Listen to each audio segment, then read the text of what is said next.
Data structure in Java. Well, this is one topic in which I had to do some initial little bit of struggle, I would say. And then when I learnt it, wow, it was a good feeling. So let us get started with data structure in Java. To begin data structure, we need to know what is computer memory. Now, whatever we store in a computer gets stored in its memory. Now, what is computer memory? It is like whatever is stored, it goes inside. Whenever we shut the computer down and when we switch it back on, we get it back. And you must have heard about primary memory and secondary memory. There are things which are loaded and it gets erased. There are things which are kept permanently. Now, if we store something, then I have to know how much space I need to store it. If I have files, folders, movies, pictures, documents, song, etc., etc., all that I store, they get stored. Then I delete some and then I get them back, and then the memory gets scattered.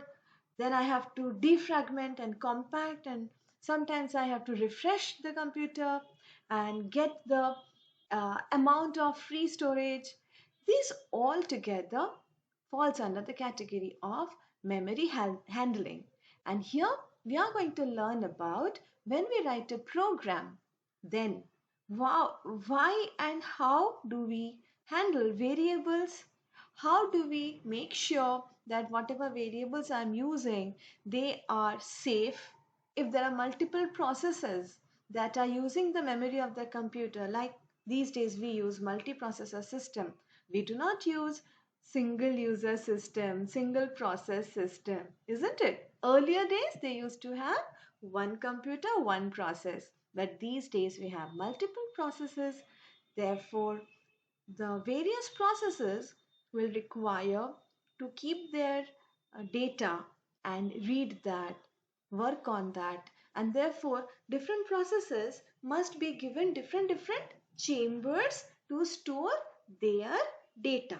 Like if we talk about the screensaver software, obviously it is going to use some pictures, maybe some sound effects, maybe some animation. Then if I talk about the if you are typing and listening to song also, then those different processes are going to use their different type of data while they are working. So I need to know how to save each process's data each time. Okay, now here comes that in a program, when we use variable, like a program is a miniature of whatever else is happening in in the computer by itself.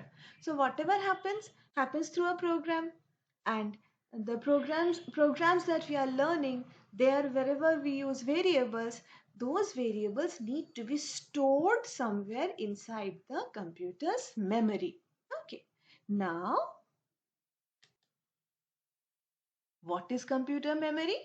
It is a hexadecimal internal value. Now this hexadecimal internal value is something that is special about this chapter, this topic, this videos that we are going to see, where how anything is saved inside a computer is shown in detail.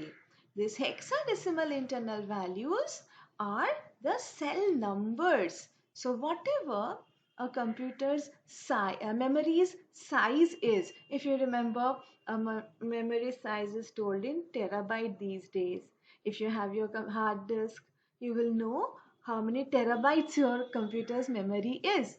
Then if I break it down, I will get terabytes into, if I come step down, I will get gigabytes, which if broken down comes to megabytes. Then finally it will come down to kilobytes. Kilobytes are nothing but bytes, which are nothing but storage cells, which can store either a 0 or a 1, which is a binary value. Hence, a computer's memory is nothing but a numeric value which is stored in hexadecimal internal value way. Coming up are further more detail on these topics: data structure, linked list, memory handling, programming on these. Okay?